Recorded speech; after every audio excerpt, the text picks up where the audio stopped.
जय हिंद दोस्तों, यूपीएससी हिंदी में आप सभी का स्वागत है। हम लोग हिंदी भाषा और नागरी लिपि के इतिहास को देख रहे थे अंकुरण में, और उसी क्रम में हम लोग 19वीं शताब्दी में खड़ी बोली और नागरी लिपि के इतिहास वाला ये जो चौथा टॉपिक है, आज उसको देखेंगे। ठीक है, ध्यान देंगे। ये जो नागरी लिपि का इतिहास है, ठीक है, फिर नागरी लिपि का मानकीकरण और नागरी लिपि की प्रमुख विशेषताएं, उसके सुधार के प्रयास तथा मानक हिंदी का स्वरूप। ठीक है, तो नागरी लिपि का विकास, नागरी लिपि का मानकीकरण और नागरी लिपि की प्रमुख विशेषताएं, ठीक है, ये हम लोग एक साथ देखेंगे।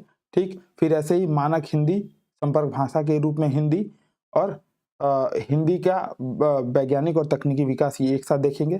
फिर मानक हिंदी की व्याकरणिक संरचना, हिंदी संघ की राजभाषा के रूप में विकास और स्वतंत्रता आंदोलन के दौरान राजभाषा के रूप में हिंदी का विकास और भारतीय संघ की राजभाषा के रूप में हिंदी का विकास, ये दो टॉपिक हम लोग एक साथ देखेंगे। तो टोटल 7 से 8 क्लासेस आपकी और इस पे लगेंगी, तो ये जो पूरा टॉपिक है ये खत्म हो जाएगा। ठीक है, तो इसके पहले हम लोगों ने खड़ी बोली का जो स्वरूप है वो विभिन्न नाथ संप्रदाय, सिद्धनाथ साहित्य में, खुसरो साहित्य में, संत साहित्य में, रहीम की साहित्य में, दक्षिणी हिंदी में, ये हम लोगों ने देखा था। 19वीं शताब्दी में खड़ी बोली और नागरी लिपि का विकास कैसे होता है, इस पर हम लोग थोड़ा सा देखेंगे। जैसे खड़ी बोली की जब हम लोग बात करते हैं तो हिंदी का आरंभ तभी से माना जाता है जब से 1000 ईस्वी के आसपास से, जब भारतीय आर्य भाषाओं का विकास हो रहा था, तभी से हम लोग देखते हैं। ठीक है, और खड़ी बोली का जैसे मैंने उस दिन चर्चा किया था हम लोगों ने पिछले वाले वीडियो में, उसमें हम लोगों ने देखा था कि जो खड़ी बोली का विकास है वो आरंभ से ही दिखता है। ठीक है, सिद्धनाथ साहित्य में, फिर संत साहित्य में, खुसरो साहित्य में आपको शुरुआत से ही दिखाई पड़ता है। बाहर से बंद कर लेना। ठीक है, शुरुआत से ही दिखाई पड़ता है।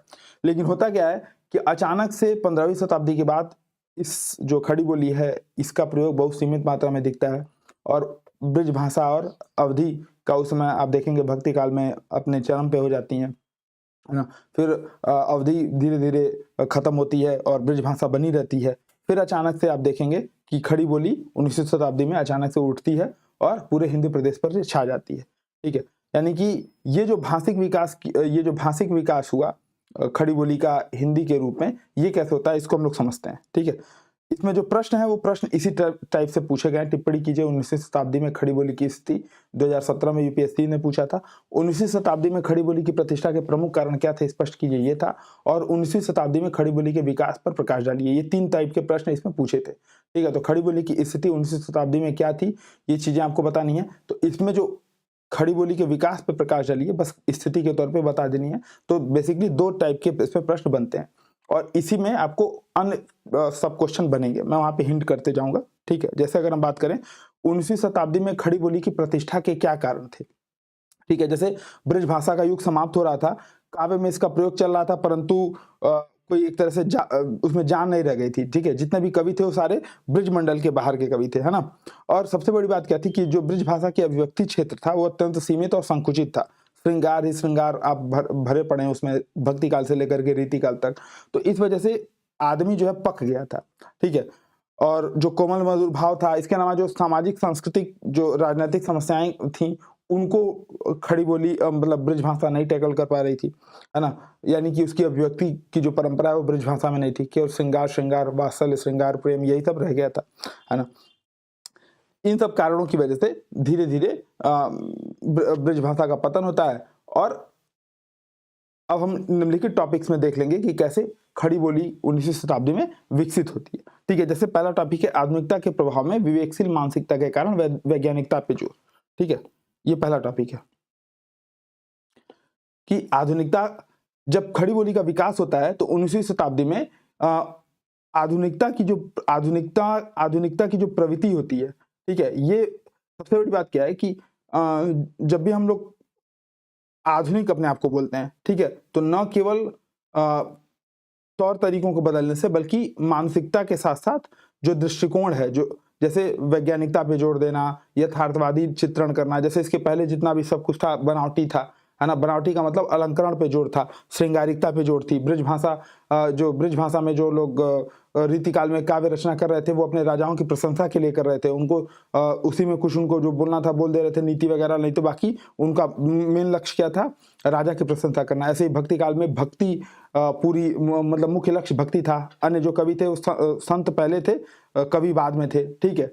तो ये वाली स्थिति के कारण थोड़ा सा उनका जो प्रभाव सीमित हो रहा था और आधुनिकता के प्रभाव में विवेकशील मानसिकता बढ़ रही थी और वैज्ञानिकता पे जोर की मांग पकड़ रही थी। जैसे हम लोगों ने अभी चर्चा की कि जो विवेकशील मानसिकता है और जो वैज्ञानिकता है, इस पे ब्रज भाषा उतना ज्यादा वहन नहीं कर पा रही थी, ठीक है। जैसे सूरदास से लेकर के जगन्नाथ रत्नाकर और बिहारी तक की हम लोगों ने चर्चा की, है ना।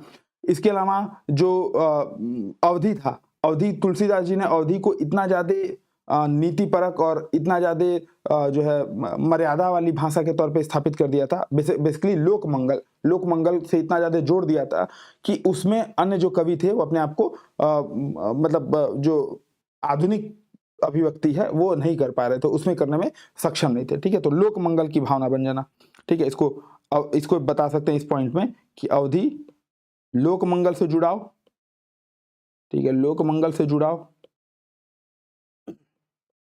और जो ब्रज थी ये घोर श्रृंगारिकता,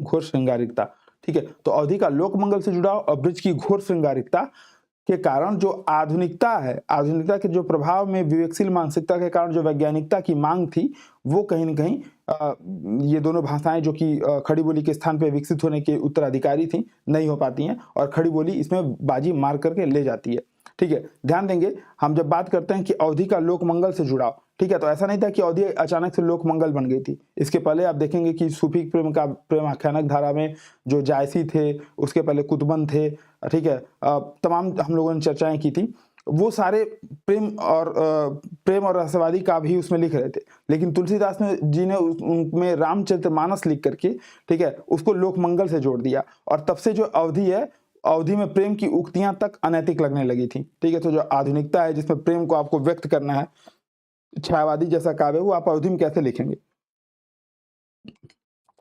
ठीक है। इसके अलावा जो आधुनिकता के प्रभाव में विवेकशील मानसिकता जन्म लेती है, जैसे सामाजिक पक्ष के साथ साथ राजनीतिक पक्ष, सांस्कृतिक पक्ष, आर्थिक पक्ष, ठीक है, इसमें जो वैज्ञानिक और तार्किक चिंतन था, ये भी अवधि और ब्रज दोनों भाषाएं इसको नहीं ढो पाती हैं, ठीक है। अवधि न तो वैज्ञानिकता और तार्किकता को अपने अंदर समाहित कर पाती है और न ही ब्रज भाषा, ठीक है। इसलिए स्वाभाविक तौर पर आधुनिकता के आगमन के साथ खड़ी बोली का विकास होता है, ठीक है। एक चीज और है, जो आधुनिकता शब्द हम बोलते हैं ना, तो आधुनिकता का मतलब केवल विचारिक स्तर पे ही आधुनिकता नहीं होती है। आधुनिकता का मतलब होता है कि आप भाषिक स्तर पे भी आधुनिकता देखेंगे, ठीक है। तो जैसे मैंने बताया कि जो पूर्व की जो काल, मतलब रीतिकाल, भक्ति काल, आदि काल, ये जो काल थे वो प्रायः गद्य साहित्य इसमें पद्य साहित्य इसमें ज्यादा थे, ठीक है। तो गद्य का आगमन भी एक प्रमुख कारण बनता है, ठीक है। तो एक कारण ये भी यहाँ पे नोट कर लेंगे, गद्य साहित्य का विस्फोट, गद्य साहित्य, ठीक है। तो सबसे बड़ी बात क्या होती है, हालांकि ये 20वीं शताब्दी में खड़ी बोली का विकास है, लेकिन हम लोग अभी भी इसको लिख सकते हैं, एक पॉइंट ये हो जाता है, ठीक है। तो जैसा कि मैंने बताया कि जो इसके पहले जो साहित्य लिखे जाते पद में लिखे जाते, क्यों? क्योंकि तब उस समय छपाई खाने, प्रिंटिंग प्रेस, इन सब की व्यवस्थाएं नहीं थी, ठीक है। लोगों को अपनी बातें एक दूसरे तक पहुंचाने के लिए गा करके उसको गिरता गुड़ उसमें आवश्यक होता था, ठीक है। तो उसके लिए ब्रज भाषा अनुकूल थी। लेकिन जैसे ही जीवन में नई समस्याएं आती हैं, सामाजिक आर्थिक विषमताएं आती हैं, ठीक है, जीवन के जैसे ही पक्ष, सामाजिक जीवन के पक्ष जैसे ही बदलने शुरू होते हैं, वैसे ही ब्रज भाषा जब वहां पे गद्य साहित्य की मांग बढ़ती है तो ब्रज भाषा कमजोर पड़ जाती है और फिर उसमें बाजी मारी जाती है खड़ी बोली, ठीक है। इसके अलावा राजनीतिक कारणों की बात करें तो 19वीं शताब्दी में भी, ठीक है, 19वीं शताब्दी में भी जो राजनीतिक परिस्थितियां थी, जैसे ईस्ट इंडिया कंपनी ने भारत में धीरे धीरे अपने शासन को स्थापित कर लिया था और पकड़ जो है मजबूत करने पे जोर दिया था, ठीक है। तो उन्होंने तमाम तरह के सुधार किए और उन सुधारों में जो अरबी फारसी के शब्दों को साथ साथ खड़ी बोली को रखा, ताकि वो उनका ये मानना था कि खड़ी बोली ही पूरे हिंदी प्रदेश को पूरा कवर कर सकती है, मतलब हिंदी प्रदेश नहीं, मतलब पूरे भारत में कवर कर सकती है, ठीक है। तो इस वजह से राजनीतिक तौर पे भी जो अंग्रेज शासक थे वो काव्य भाषा ब्रिज भाषा को हटा करके जो जन भाषा है खड़ी बोली उसको उभारते हैं, ठीक है। और अवधि भी इसीलिए पीछे चढ़ जाती है क्योंकि यहाँ पे भी वो लोकमंगल की भाषा मानी जाती है, ठीक है। फिर फोर्ट विलियम की स्थापना होती है 1801 में। 1801 में फोर्ट विलियम की स्थापना के साथ ही, जिसका फोर्ट विलियम की स्थापना बेसिकली इसका उद्देश्य था कि जो भी अंग्रेज प्रशासक आएंगे तो उनको वहाँ पे ट्रेनिंग दी जाएगी, ठीक है। और जो ट्रेनिंग देने का जो मीडियम था वो कहीं न कहीं फिर क्या हो जाता है, खड़ी बोली। तो माध्यम खड़ी बोली बनाना ट्रेनिंग के लिए, ठीक है, ये अपने आप में फिर से खड़ी बोली को विकास को बढ़ावा देता है, ठीक है। जो उसमें जो उसके प्रिंसिपल थे गिलक्रिस्ट था, ठीक है, जॉन गिलक्रिस्ट, ठीक है, जॉन गिलक्रिस्ट, ठीक है, जॉन गिलक्रिस्ट, इनका मानना था बेसिकली, वही प्रिंसिपल ही बोल रहा है कि खड़ी बोली में ही हम लोग जो कुछ करना है कर सकते हैं, ठीक है। तो अंग्रेज जाहिर सी बात है खड़ी बोली के विकास को बढ़ावा देंगे, ठीक है। इसमें सबसे बड़ी बात क्या होती है कि फोर्ट विलियम कॉलेज, ठीक है, फोर्ट विलियम कॉलेज की स्थापना के साथ ही 4 टीचर रहते हैं, लल्लू लाल, सदासुख लाल, मुंशी इंसा अल्लाह खां और एक और सदल मिश्र, ठीक है। ये चारों भी इसमें इनका योगदान देते हैं, ठीक है। तो फोर्ट विलियम कॉलेज की स्थापना भी इसमें एक प्रमुख भूमिका निभाती है, इस चीज को ध्यान में रखेंगे, ठीक है। इंसा अल्लाह खां की जैसे रानी केतकी की कहानी थी, लल्लू लाल की एक प्रेम सागर थी, ठीक है। इसी प्रकार सदल मिश्र की नसीकुतोपाख्यान थी और सदासुख लाल की भी एक कोई बुक थी, ठीक है। तो ये चारों मिलकर के अपना खड़ी बोली के ही विकास को बढ़ावा देते हैं, ठीक है।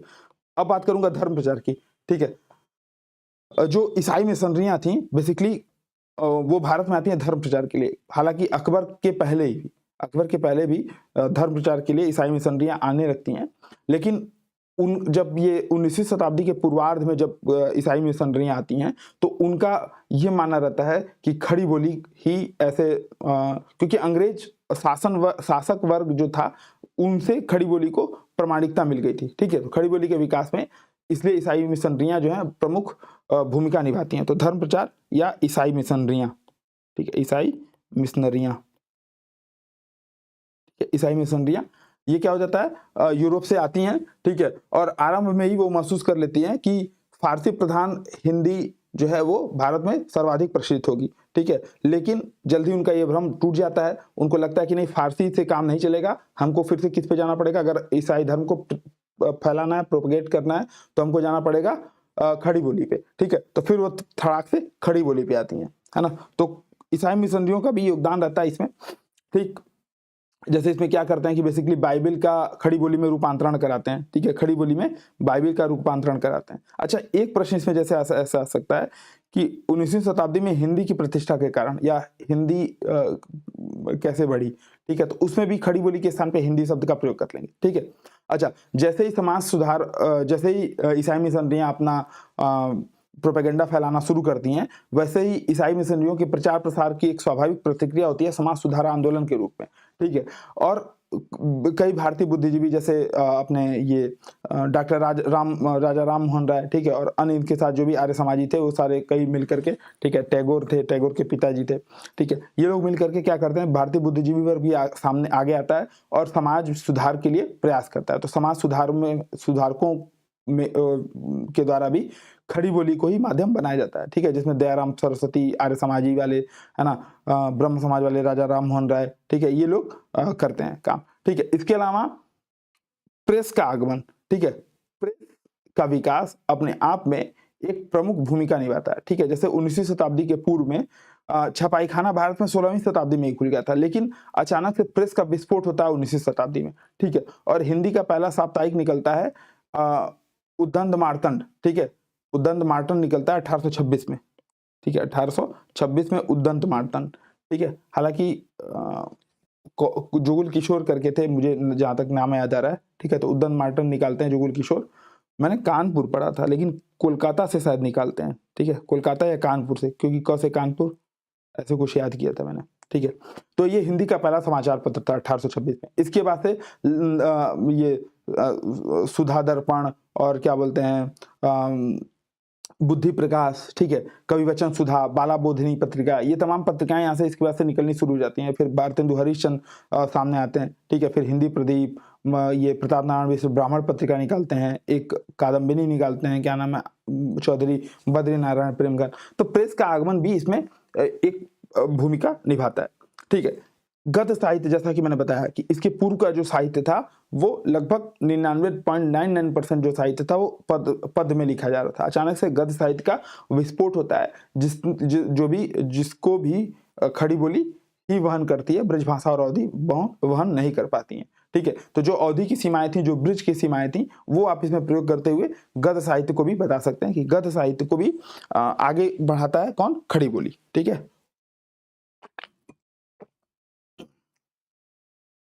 तो ये था 19वीं शताब्दी में खड़ी बोली की प्रतिष्ठा के कारण। अब इसको हम लोग एक बार क्वेश्चन के फॉर्म में देख लेते हैं कि जब भी इस पे प्रश्न आएगा तो कैसे करेंगे। ठीक है, प्रश्न कैसे करेंगे, ये देखिए 19वीं शताब्दी में 19वीं सदी में खड़ी बोली के तीव्र विकास के कारणों को उद्घाटित कीजिए। ठीक है, तो भूमिका में कैसे बताएंगे कि भाषिक विकास की प्रक्रिया में जो खड़ी बोली थी वो इसके पहले 19वीं शताब्दी के पहले कैसे कैसे दिखती है। ठीक है, तो ये सब चीजें आपको सिलेबस याद होगा तो अपने आप याद हो जाएगा। ठीक है, तो भाषिक विकास की अवस्था से इसको जोड़ेंगे।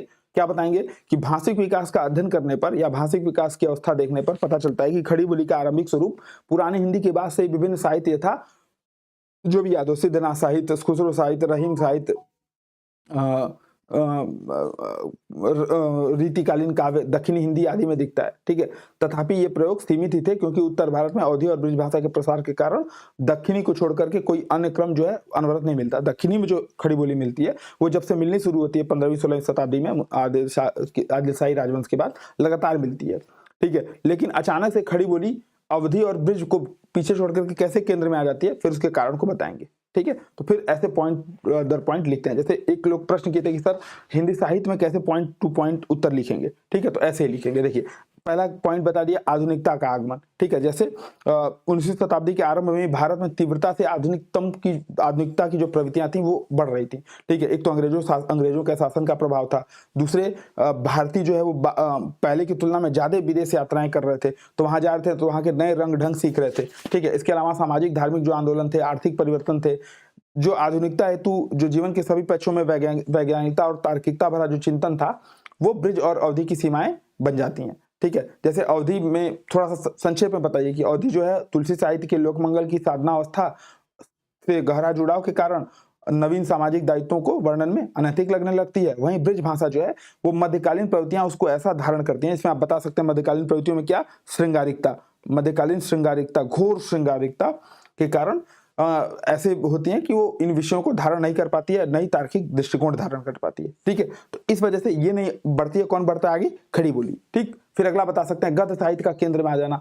ठीक है, आधुनिक जीवन के ठहराव और विस्तार को धारण करने के लिए जो अवधि और ब्रिज भाषा की जो सीमाएं थी अभी हम लोगों ने चर्चा की, जैसे अवधि प्रबंध काव्य के लिए अनुकूल थी, वहीं ब्रिज भाषा जो है मुक्तक काव्य के लिए। ऐसे में भाषिक परंपरा में खड़ी बोली अचानक से बढ़ जाती है क्योंकि गद्य साहित्य की मांग क्या रहती है, और गद्य साहित्य की मांग को कौन पूरा करता है, खड़ी बोली। ठीक है, जो ठहराव और विस्तार जो मिलना चाहिए गद्य साहित्य को कौन प्रदान करता है, खड़ी बोली। तो खड़ी बोली का विकास होता है।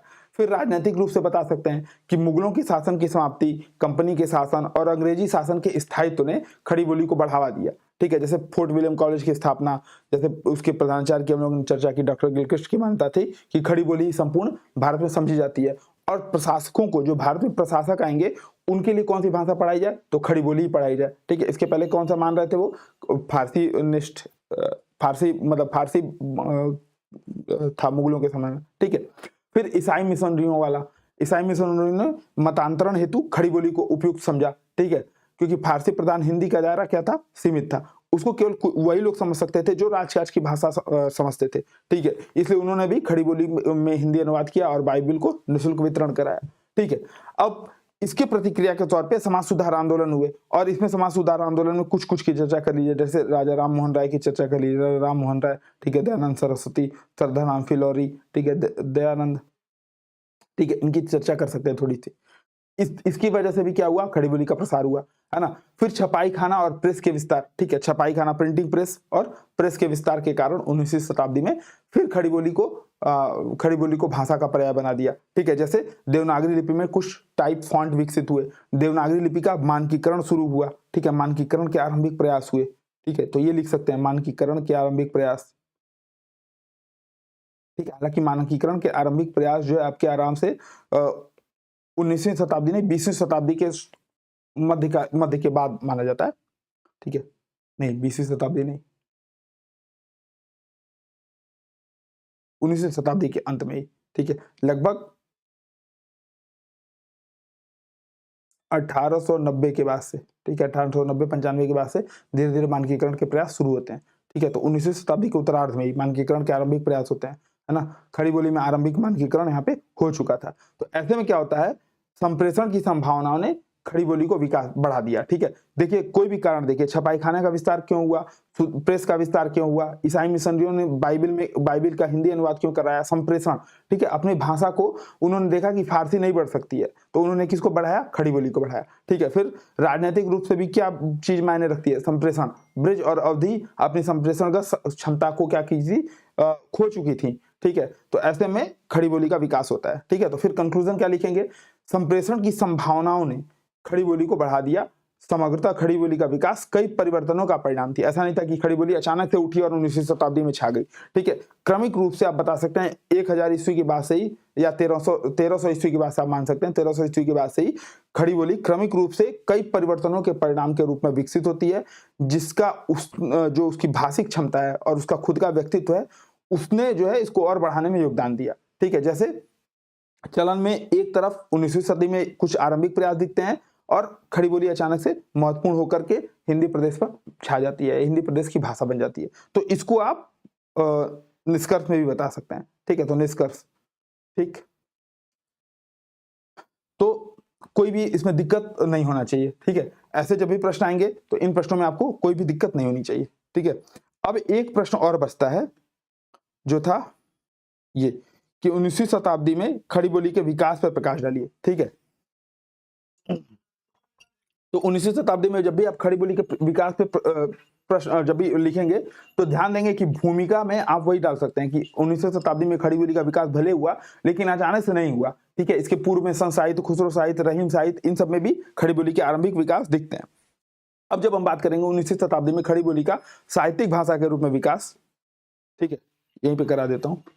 तो इसको फिर हम लोग दो चरणों में बांट सकते हैं, ठीक है। एक भारतेंदु पूर्व, ठीक है, भारतेंदु पूर्व, और एक भारतेंदु के बाद,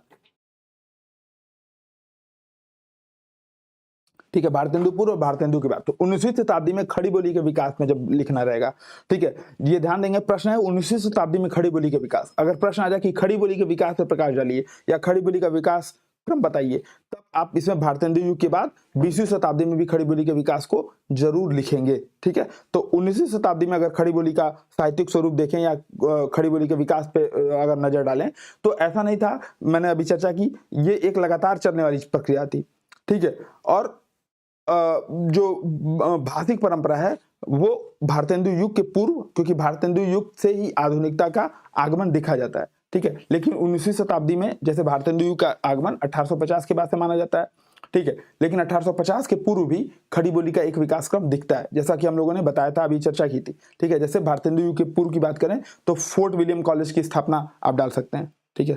तो भारतेंदु बाद में नीचे लिख दे रहा हूं। भारतेंदु पूर्व की अगर बात करें तो फोर्ट विलियम कॉलेज, ठीक है, फोर्ट विलियम कॉलेज, ठीक है, fort William college, John Gilchrist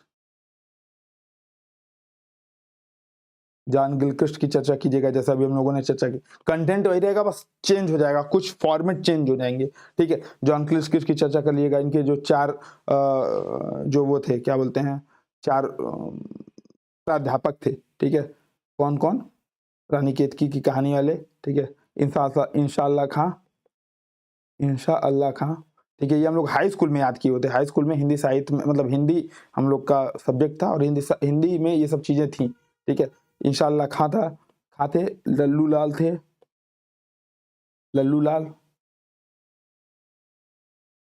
ठीक है, लल्लू लाल, एक सदल मिश्र थे, ठीक है, और एक और थे लल्लू लाल, सदल मिश्र, सदा सुख लाल, ठीक है, सदा सुख लाल, ठीक है। तो भारतेंदु पूर्व युग में इन लोग की चर्चा कर सकते हैं कि इंशाअल्लाह खां जो रानी केतकी की कहानी लिखते हैं तो उनकी भाषा कौन सी रहती है, आरंभिक हिंदी वाली। तो ये बता सकते हैं कि इसमें आरंभिक हिंदी के झलक मिलते हैं, ठीक है। जैसे अगर बात करूं मैं, ठीक है, इनकी अगर समग्रता में इनकी प्रमुख विशेषताएं, ठीक है, तो ये थोड़ा सा आप लिख सकते हैं। जैसे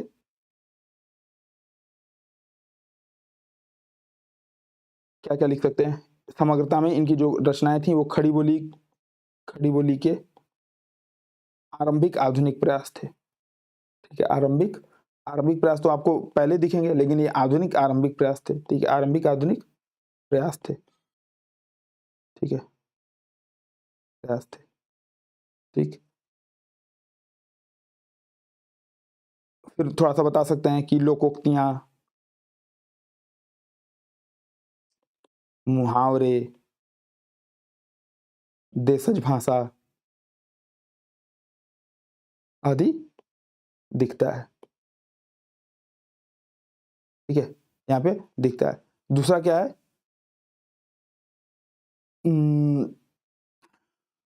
भाषा जो है वो ग्रामीण अंचल से ग्रामीण बोलियों से प्रभावित दिखती है।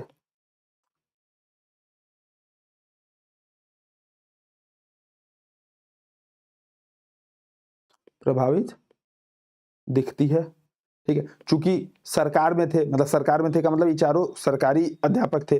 ठीक है, तो इस वजह से अरबी फारसी का भी, सॉरी, फारसी का भी प्रभाव दिखता है।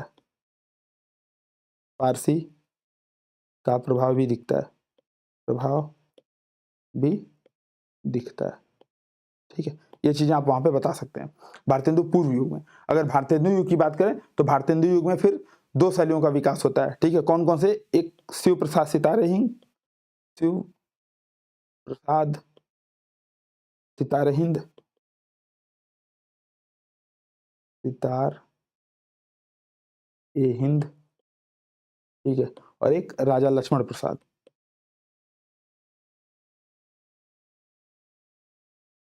ठीक है, राजा लक्ष्मण प्रसाद। तो विकास में क्या बताएंगे कि राजा शिव प्रसाद सितारे हिंद थे, इन्होंने, इनकी जो रचना थी क्या थी, बेसिकली उर्दू निष्ठ। ठीक है, उर्दू निष्ठ, और ये संस्कृत निष्ठ, संस्कृत निष्ठ। ठीक है, इसमें कंफ्यूजन होता है तो कैसे याद रखेंगे, शिव प्रसाद सितारे हिंद, ठीक है, उर्दू लैंग्वेज। राजा लक्ष्मण प्रसाद, तो मैंने ऐसे याद किया था, लक्ष्मण जी संस्कृत बोलते थे, तो राजा लक्ष्मण प्रसाद संस्कृत निष्ठ। ठीक है, तो बेसिकली होता क्या है, राजा शिव प्रसाद सितारे हिंद, इसका मटेरियल आपको मिल जाएगा, इसके लिए परेशान मत होइएगा, बस यहाँ पे डिस्कशन सुनिए। ठीक है, तो राजा शिव प्रसाद सितारे हिंद और राजा लक्ष्मण प्रसाद, ये दो लोग जो होते हैं, भारतेंदु युग, भारतेंदु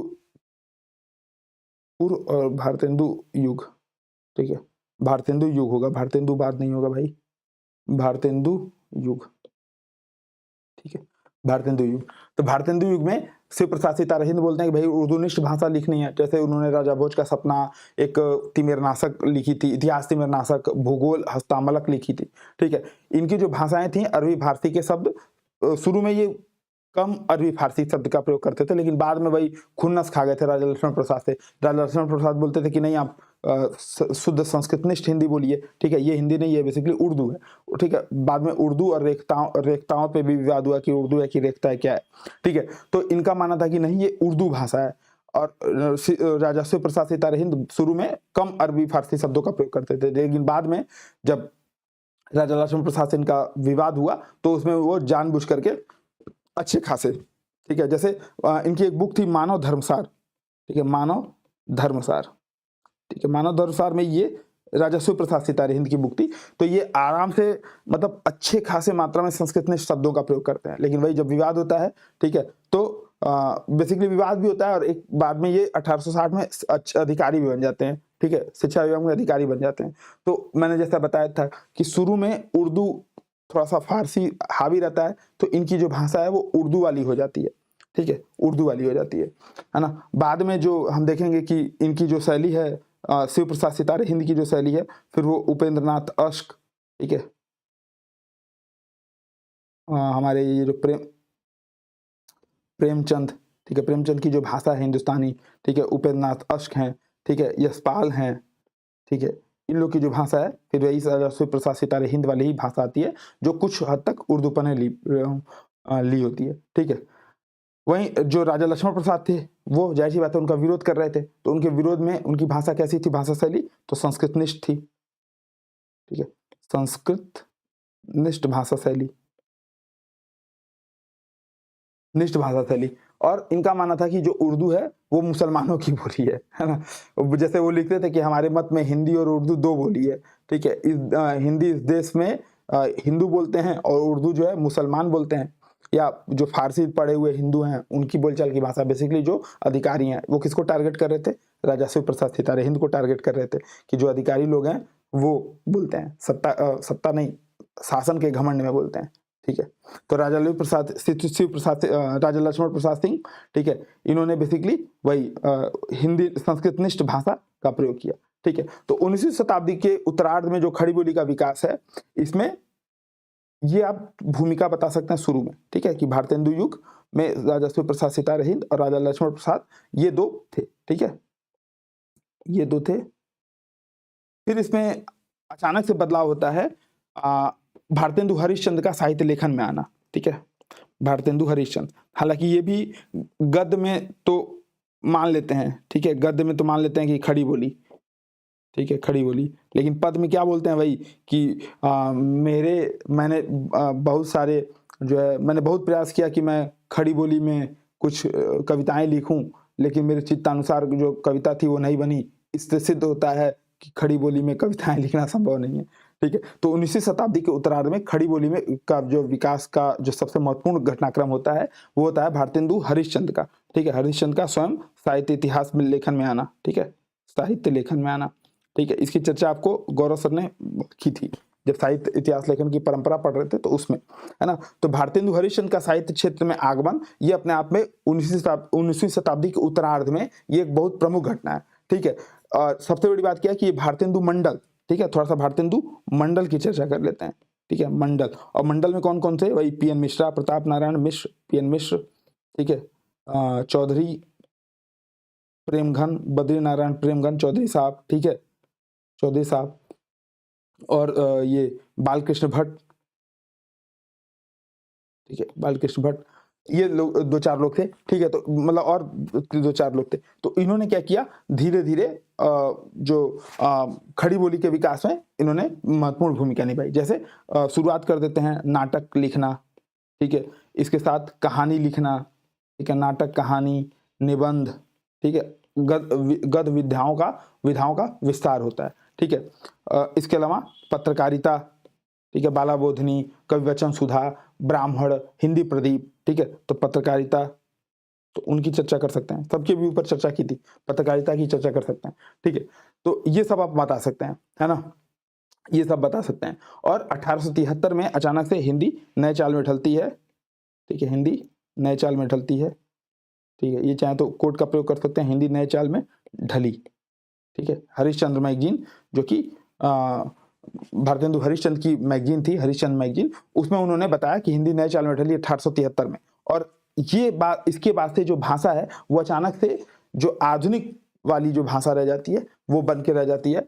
भले से भारतेंदु जी के बाद भारतेंदु जी ने बोल दिया था कि चित्तानुसार मेरे खड़ी बोली में मेरे हिसाब से कविता नहीं बनी, लेकिन जब हम देखेंगे कि द्विवेदी युग में जब हम आगे बढ़ेंगे तो द्विवेदी युग और द्विवेदी युग के बाद छायावाद में तो घोर कविताएं जो हैं सारी खड़ी बोली में ही आती हैं, ठीक है। तो ये चीजें आप बता सकते हैं। तो अगर प्रश्न आए कि 19वीं शताब्दी में खड़ी बोली के विकास पर प्रकाश डालिए, तो यही चीजें आप बताएंगे। एक तो भारतेंदु पूर्व युग में ये थोड़ी चर्चा कर लेंगे, और भारतेंदु युग में शिव प्रसाद सितारे हिंद और राजा लक्ष्मण प्रसाद सिंह का भी विवाद बता देंगे। उसके बाद भारतेंदु का जो साहित्य, भारतेंदु मंडल और भारतेंदु का जो मतलब भारतेंदु का आना हिंदी साहित्य में लेखन, ठीक है, बेसिकली भारतेंदु का आविर्भाव, ठीक है, ये अपने आप में एक महत्वपूर्ण घटना रहती है, जिसमें न केवल गद्य में खड़ी बोली के विकास को बढ़ावा मिलता है, वहीं नाटक, कहानियां, निबंध, आलोचना, इन जैसे जो नए गद्य विधाएं हैं इसकी भी बात आती है, ठीक है। फिर पत्रकारिता के क्षेत्र में और हिंदी नए चल में ढली वाला एक कॉन्सेप्ट भी आप उसमें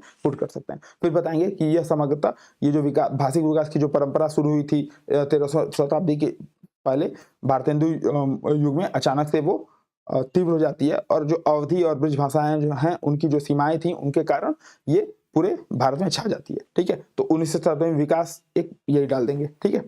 तो ये आपका हो जाएगा। अब 19वीं शताब्दी में खड़ी बोली की स्थिति, तो उसमें भी यही सब चीजें बतानी है, ठीक है, कि 19वीं शताब्दी में जो खड़ी बोली की स्थिति थी वो भारतेंदु पूर्व युग में कैसी थी और भारतेंदु युग में कैसी थी, और भारतेंदु युग के बाद कैसी हो जाएगी। इसके चाहे तो आप हिंट दे सकते हैं कि जो द्विवेदी युग और द्विवेदी युग के बाद छायावाद में भयंकर जो है खड़ी बोली का ही विकास दिखता है, ठीक है। तो आशा करता हूँ ये डिस्कशन आपको समझ में आया होगा, ठीक है। कोई समस्या हो, कोई भी सुझाव हो तो आप कमेंट बॉक्स में कमेंट करके बताइएगा, ठीक है। तो हाँ, हालांकि हो सकती है थोड़ी सी आप लोग को मेरी आवाज़ समझ में नहीं आ पा रही होगी, असल में तबीयत थोड़ी सी गड़बड़ थी। अभी जैसे अचानक से गर्मी लग रही है, अचानक से ठंडी लग रही है और सर्दी जुकाम वाला सीजन चल ही रहा है, ठीक है। तो इस वजह से समस्या हो सकती है, उसके लिए बहुत बहुत सॉरी। लेकिन कोई भी सुझाव समस्या हो तो जरूर कमेंट करिएगा, ठीक है। मिलते हैं हम लोग नेक्स्ट वीडियो में, तब तक के लिए जय हिंद।